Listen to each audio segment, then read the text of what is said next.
Oh, yeah. There you go. Okay. So,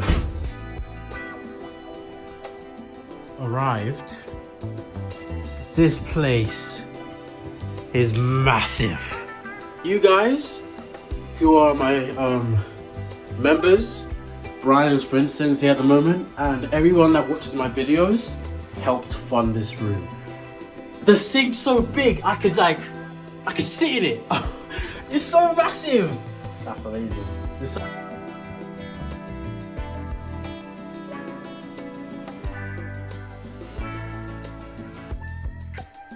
Day one of BUCS Nationals is the 60 meters. The goal is to run 7:1 or faster and potentially qualify through to the semi-finals. Beyond that, the warm-up will be used to try and improve what we can do for the 200, where I know I can definitely get through to the semis.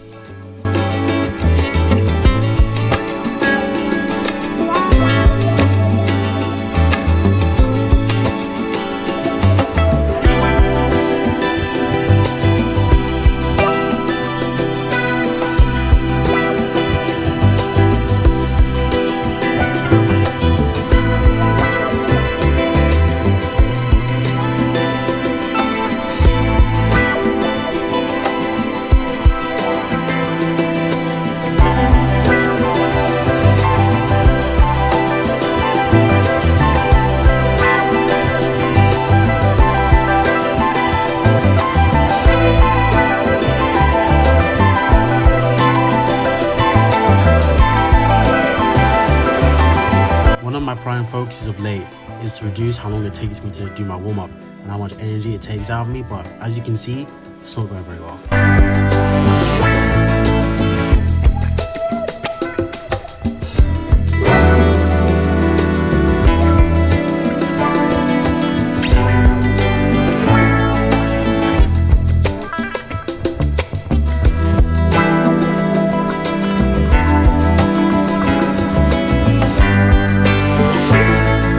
Before we get on to the vlog starts, I just want to give a massive shout out to all of the people who recognize me and subscribe to the channel. It means a lot. And also the day before day one of BUCS, everyone from Warwick pretty much found people that I train with asking to find me. So here I am. Thank you guys for the support.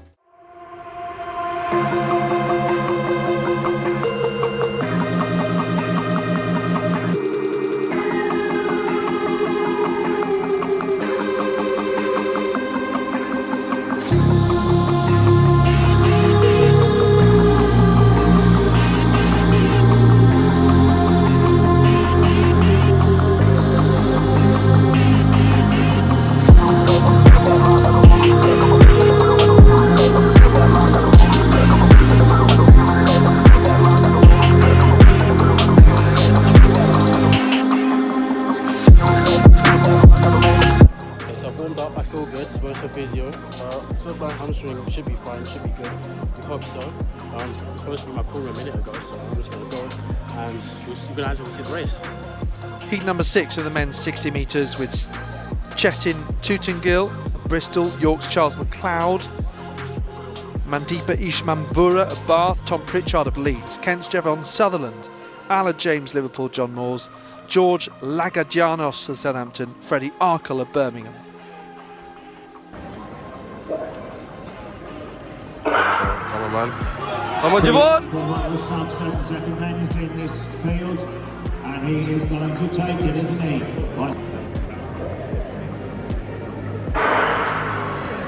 Freddie Arkle, one of the sub-7 men is in this field, and he is going to take it, isn't he? Arkle, top-ranked athlete here, personal best this year 6:86, and he's coming through nearest the camera to win 6:80 here. So we have a new fastest athlete, I make it, and a personal best in a heat as well. Super impressive. His previous PB as recently as a Lee Valley on the 19th of January had been 6:93 as of last year for the 2023 England Under-20 silver medalist, also English school silver medalist outdoors of course that year.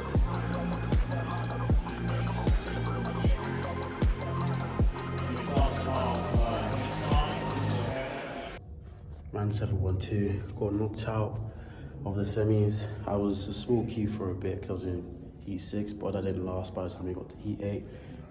I'm not upset because we're finally running 7:1s again. I want to try to make the 7:1s more consistent and then bring the average down. My average with my 10 best races is 7:113, I think. So that's 7:11 or 7:12 if you want to be track specific. So I've actually done quite well today. You want to run a 7:11 or faster moving forwards and just work our way down for the 60. But that's the day done. We're gonna push for 200. Semi-finals should happen. Finals probably won't, but we'll see what we can do. Based off of this 60 time today, we should be able to run about 22.7. That'd be at Lee Valley. Sheffield, we have a bit more time. So probably looking at 22.5, 22.4-ish maybe, but we'll see what we can do on the day. Should get through as a big queue this time, and then we'll do our best, move forwards. So Saturday, just the heats. So we'll come back Sunday and really try to push for the finals, the semis.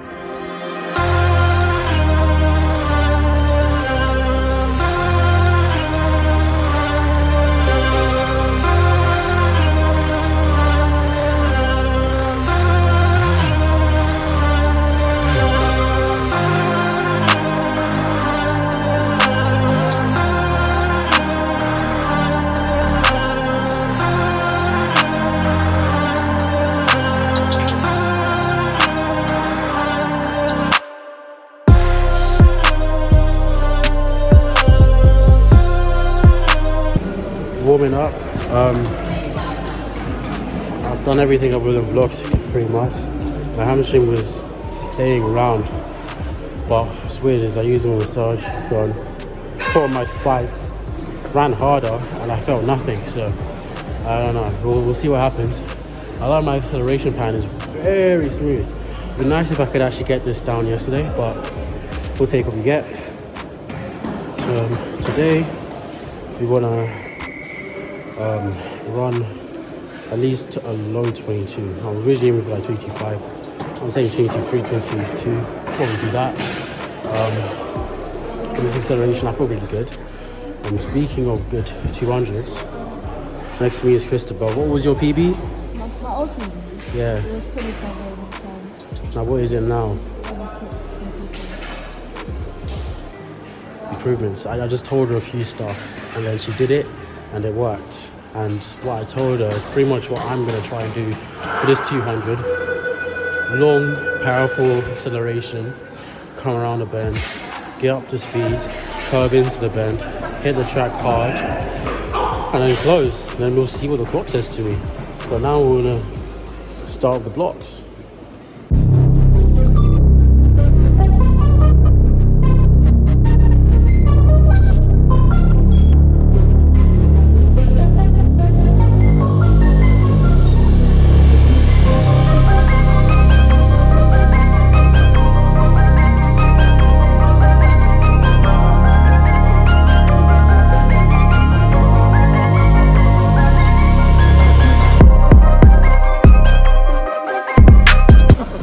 So in heat 8 for the 200, I've already warmed up. We feel, yeah. So let me find my heat to tell you. There's no one fast in my heat. There's a guy that runs 22.1. I run 22.8, but this guy ran 22.1 outdoors. Indoors in January, he ran 23 at this track, which is embarrassing because at Lee Valley I ran 22.8. Lee Valley's track is garbage. So I'm supposed to PB today, beat him easy. So we got a 24, 23, 22, 22, and 25. So I'm expecting first, easy win to the semis, and then we'll be back tomorrow to do the semis, hopefully get to the finals. We'll see what happens. What follows next, some viewers might find disturbing. In a championship meet, you're going to have the heats, the semi-finals, and that one final. To qualify through to the next round, you need to come first or second. This makes sense. You follow me so far. So if you want to be seeded so you can easily get through to the semi-finals, you need to be running one of the faster times in the entire meet so that you can be seeded so you can be put into an easy heat, good lane, so you can comfortably get through to the semi-finals. For the semi-finals, the focus shifts from you being just fast, from you being fast in what you did in the heats, and you winning.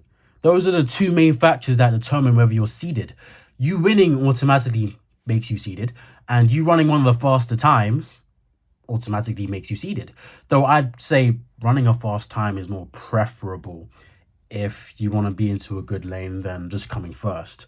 But coming first is still important. Preferably, you want to do both at the same time. Because in that scenario, then it doesn't matter if you run a fast or slow time. You've won, so you're going to be seeded regardless. But I may have teeny bit forgot that.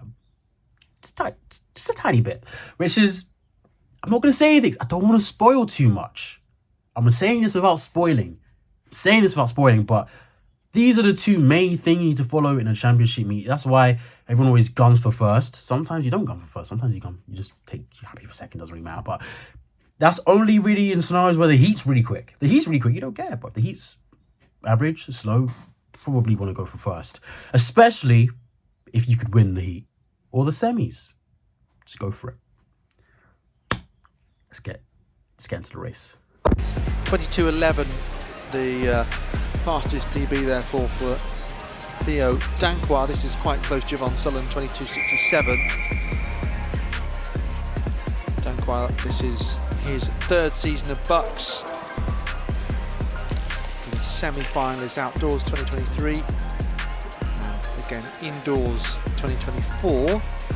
So would, I'm sure, like to make a final. Northern finalist outdoors last year.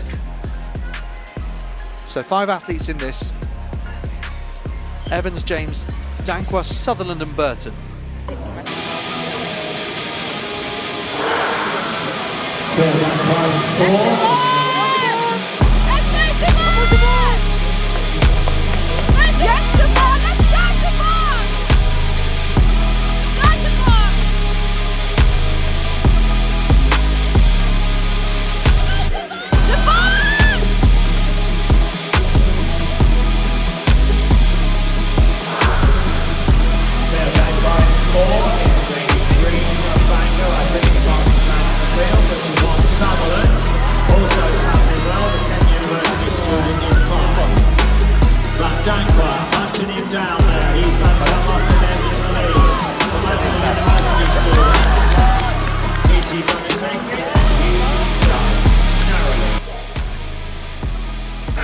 This is heat number 8 of the men's 200 metres here at BUCS indoors. Good start there. Look at that, Jevon Sutherland powering down the back straight. He knows that Theo Danquois is coming and breathing down his neck now. Look at him puffing his cheeks. His hair almost blowing with the momentum that he's produced. That's aerodynamically. Theo Danquois, the green and yellow. Got to watch out here for Sutherland. Doesn't matter, they're both through. 2:67, so a nice clean heat there. Very close to the personal best, I'm sure, is Sutherland, given that the winning time is his PB before the race, and he came second there.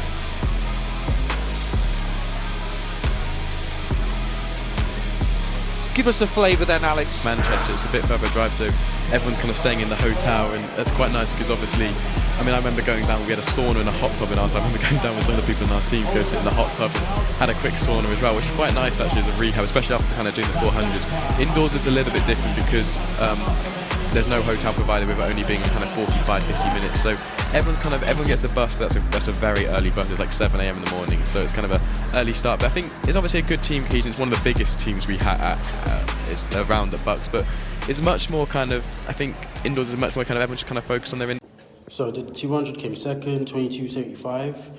As you can see from the race, I wasn't really pushing. There was no need to. My acceleration was so amazing. I just left everyone at the start, so I just cruised for. Once I got to 80 meters, the guy. Sorry for the echo. The guy who came first, I could hear him breathing. I was like, he was trying so hard. I just let him have it. I was like, there's no reason to push harder. You qualify as an automatic as long as you come second. If you want it, you can have it. Seeing my power 10 say 22.6 first does not bother me. It's not really that crazy. I'm going through the semis anyway. So I let him have it. And then I started hearing the guy in third, and I saw him come around the bend, and I was like, should I give it to him that easy? Let me make a fight. So for this end, I just actually started to continue accelerating. He still came first. Oh well. I came second, 22.75, I think I've already said. That race was the easiest race I ever had, and I mainly focused on my early acceleration, trying to take long, powerful steps, which is what I wish I did yesterday in the 60. I tried to, but it didn't work how I wanted it to. I kind of popped up for the 60, but the 200 I didn't. So it was because the whole focus of my race yesterday and today was smooth. I wanted to try to keep my hips still and just gradually move like an airplane. And when you do that properly, you don't go side to side, your hips don't go up and down, you literally just go forwards. So I just felt every step, so much power and acceleration coming into me. And when I felt that, I was like, this is a good race. I could tell I pulled away, then I just left it. So I'm happy with that. We need to see what we end up in for the semis tomorrow. But right now, I'm just gonna get a little massage, and chill, and go on about my day. Hamstring feels tight, but I don't think it's an issue. I'm probably gonna see the physio today or tomorrow, and we'll call it a day. She's gonna give me a leg massage with Pulsio, because my leg massager, it broke. So she's gonna massage my legs. I'm pouring some cold gel, and then see you guys probably tomorrow. Whilst what I'm saying is right, indoors isn't the right place to be thinking about this, especially not in a 200, where you've only got 6 lanes compared to 8, and those really, really bad lanes, 1, 2, sort of 3, are enough to make you want to run a fast time, even if it's blazing fast in the heats, and get first, which I wouldn't even need to do. I could have still kind of jogged and come first, but just pushed a bit harder, which I didn't do, and it comes for me in the end. Final day at BUCS, day 3, we're in the 200 semi-finals, as I'm pretty sure I said, probably. I'm in semi-final 4, and if I have enough time to get on my phone, I have decent stuff to talk about in the semi-final. So, semi-final 4, you've got 3 guys running 22. One guy ran 22 in the heats, so technically 4 guys ran 22. But in reality, there's 3 guys running 22 and 3 guys running 21. So it's going to be maybe a tall order to push to get through. Only one person every semi-finals get through, and out of all the semi-finals, only one person gets to go to the heats, to the finals. There's 5 semi-finals, so 1 from each semi, and then 1 random person who came the fastest goes next. So if I want to get through to the finals, I need to come at least second. With these guys, one of them's running 21.18. Jason Kalala, you might know him. So this is going to be challenging, to say the least. I'm in lane 1. This might end up being a repeat of Luca. If it is, I might magically come second. If it's not, but I'm feeling good. Loose. I'll just warm up and get ready for the race in about an hour and a bit. Now it's all come to this moment. Me running a high 22, getting second, handicapping myself in lane 1. Didn't need to happen, but it's happened. So now we've got to just work with what we've got and try and push through to the finals. Though because of this handicap, but it's not a slight one, this is going to be a tall order to achieve.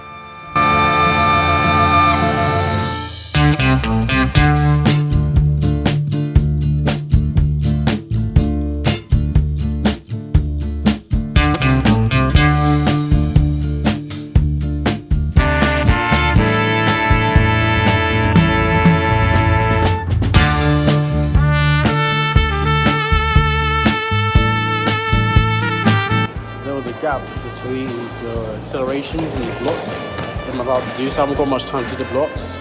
I have to go to the pool room at, I think, 1, I would say 1. So we're going to do what we can do. Push. Today we want to at least qualify for Union Athletics Nationals outdoors with the time we got today. And if we do that, I want to see if we can push for a 21 high. Let's go.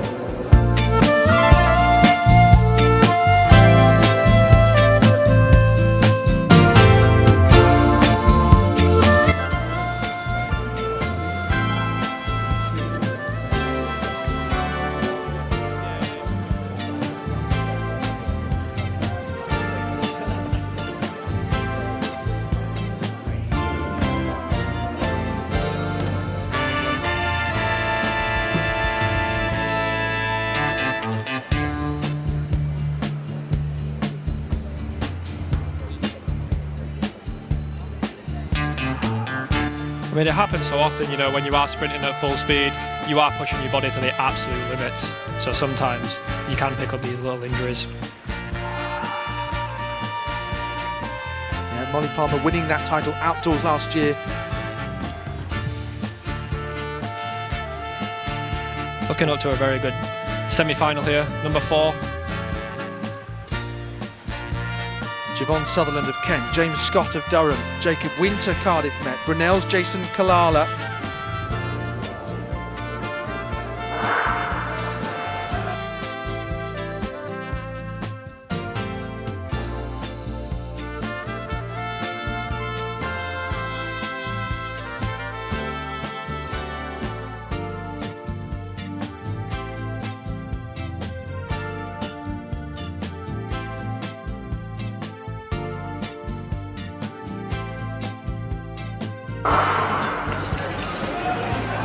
Kai Crawford in the light blue of UEL on his outside. Hometown University, Sheffield's Isaac Marsh. Golden Indoor silver medalist on this track back in January. Isaac Marsh, Kai Crawford, who's got it? I think. DNS, that's interesting. Kai Crawford, East London, Isaac Marsh of Sheffield. I mean, Isaac Marsh in the Northerns looked very, very impressive. Was just beaten by David Chapman, unfortunately. Yeah, silver medal there. 21.52 with his PB until that event. He improved in it by a 10th. Marsh on the outside in the black of Sheffield. Crawford matching him, the Unlucian. Very close to the line 23 there. champion. So another quick time then. 21.4. Had some very impressive times here going for. The issue with the 200 was mostly the acceleration, which was very jaggedy. It was like trying to accelerate really fast, but you were in a really low gear. The car kept stalling, and I was the car. And then being in lane 1 didn't help because the bulk of my acceleration, the most important part, is right on the bend as it curves around, whilst everyone else is just kind of coming off of it. So I'm not really in a good position to be running fast. And then we get to about 130, 120, and the guy in lane 2 I'm about to pass, he almost falls into my lane, which slows me down on subconsciously. But looking back, I should have just kept going, because if he fell into my lane, I'm behind him, he's going to crash into me. But if I pass him, he falls into my lane. I'm well down the track. I mean, like, fall into my lane as in fall off the track onto the floor. I just need to get past him, but I didn't think of that. Then we ended up on 23. It happens. Back to the drawing board for outdoors. What can you really do for the 200 here? Didn't hit the goal, but we will again get that down outdoors. So done the 200. Finished 5th. It wasn't a good race, but it also wasn't a good day. We didn't pull off what we wanted to do, which is low 22, maybe high 21. It just wasn't today. We'll be back again outdoors for the 200. BFTTA 21st of April, and we'll see if we can pull it off there. But for now, the next thing, main focus on my mind, is going to be not Newham, but BFTTA, the final indoor series, 2 rounds of 100. Can we pull off 11 flat to qualify for England Athletics Nationals before we even get to outdoors? Try. BUCS is done, and it went not the way I expected it. So the hamstring was playing up the entirety of the meet, which is really annoying. The first day was calm, and then I raced after the 60, and then it just became worse and worse. So we ran 7:12. My average for the 60 for the top 10 times is 7:11 or 7:12, like I've already said. So I'm not really that upset at that time. I still want to run a 7:0, because I haven't done that other than once or faster. So we still need to get that done. But other than that, it was a great meet. I really liked it. I didn't really like the 60. The 60 was a bit of a performance, but we used the block start that we was playing around with in the 60 warm-up to really help for the 200. The 200 was also lackluster. The heat was amazing. That heat, we honestly could have done a 22.3, 22.2. I don't know how fast we could have gone, but that 22.7 was easy. I was jogging that. Like, I never ran an easier 200 in my life. If I compare that 200 to what I did to last year, Outdoors Open at Bromley, where I did 22.76, I did my best and I was gassing out. throughout the final 100, whilst in this 200, indoors as well, no less, got out hard for 80 meters, just jogging the res, and I run 22.7. So I run even faster than PB. I actually don't know what I can give, but I do feel like the national standard of 22.3, that can easily go. We just need to actually make that happen. And if that can easily go, usually my 200s times are way worse than my 100 times, though I am getting much better. So the 11.0 should be able to go really easily, as long as I can heat up this hamstring properly and remove any problems that we keep running into. But beyond that, I love the heats. The semis, though, weren't good. Looking back, I gave away first place, probably shouldn't have. Not because I feel bad for doing it or anything, but because that probably, along with how slow my time was relative like to the other guys, because these other guys were running 21, even if it was like they're running low 22s, high 21s, so in the heats, and that would probably put a lot of that would probably control we'll probably control what heat you run or semi-finals you end up being in, as well as your lane, as well as whether you came first or second in your heat. And the fact that I came second and I didn't run really fast made it really easy for them to be like, okay, just put him in lane 1. Because there's a lot of people in that race, in the semis, that I could have passed. Realistically, looking back over the score sheet, I'm pretty sure, I actually don't remember where I think I came, actually there's 6 lanes, I came 5th. I'm fairly certain we could have come, if not 4th, 3rd. Strong chance. I just needed to get a good lane, but I couldn't get a good lane because I was being capped from how my heats went. So that was really sad. And then my hamstring was playing up, but it happens sometimes. It happens. The semi-final was weird because of not just was I in lane 1 and I couldn't use my strong acceleration to my advantage, but my acceleration was choppy compared to how it was yesterday. Yesterday, I came out of blocks. Well, not yesterday, sorry. The day before, The day before, I came out of blocks and it was just smooth. Like I just slowly rise and I just go. Whilst on Sunday, it was just like, it was like a stalling car. I was driving, and I was trying to change gears and the car would just keep stalling. So I could literally feel every ounce of power in my hamstrings being released, like pow, pow, pow, in a sense. I could feel myself, like a car, just jerking repeatedly as I was getting to top speed. And then I was kind of doing it upright. So I think what ended up happening was like some sort of compensation pattern for something. I don't know why. But that really hindered what I was able to do on the day. So I probably could have ran 22 for 2 reasons. That being the first one. The lane, well, I'm not going to include the lane really. I'm just going to include both of those into one. And the second reason is, if you really watch the video carefully, go back, you would see as I'm going around the bend, I'm about to pass the guy next to me. Like you could just see me flying, and then out of nowhere, I just like pause and positions hold, and then I pass him because he just almost falls into my. He does that. I'm like, he's above me, so like literally above me. If he does that, he's going to land on me, and then I've just failed to qualify to the finals for the dumbest reason possible, because I got knocked out on my own lane. Could I dispute it? Sure. Could I get put into another race? Maybe. But is it worth it? Is it worth it? So I just like, no, yeah, we just slow down until you've caught yourself, then I'll go. If you fall out of your lane, actually, now think about it, I should have just kept going, because even if he fell out of his lane, I'd be going so fast, he'd slow down and crash into me, so I should have really tried to pass him earlier. But I feel like that if that wasn't enough to stop me from not running 22, then we'd be running like 23.03 at slowest. It was a pretty big jump caused by just that alone. But overall, I'm quite happy to meet. I underperformed in the 60, but I performed right around my abilities for the semis. When we think about qualifications, because realistically I wasn't going to qualify to the finals anyway. So coming 6th, 5th, 4th, or 3rd doesn't change much. Coming 2nd would have been a lot, because I actually would have got through to the finals, because my heat was, my semi-final was the fastest, so I actually would have got through if I came 2nd. But 6th to 3rd, nothing would change. At the end of the day, that's the last race I'm going to be having for the day. So I'm happy with what I did. Didn't break 2023, which is quite gutting considering the fact that I easily broke it in the heats. But overall, great meet. Hamstring dilly-dallying, weird. What can you do?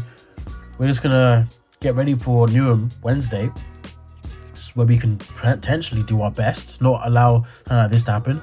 I feel like Newham will tell a lot about what we should be expecting for outdoors, because at Newham we would have just had a 7-1, a 22-7 jogged literally a few days before at BUCS.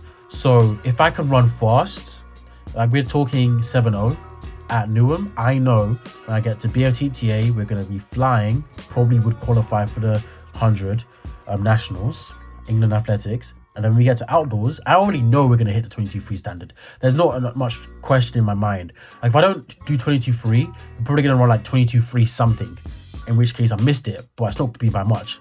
And the fact that I'll be doing this in April with a round in 100 already done and then another round in 100 to come, I know most likely in May at BUCS, if we go, strong chance 22-3 will pop out just like that. So I'm excited.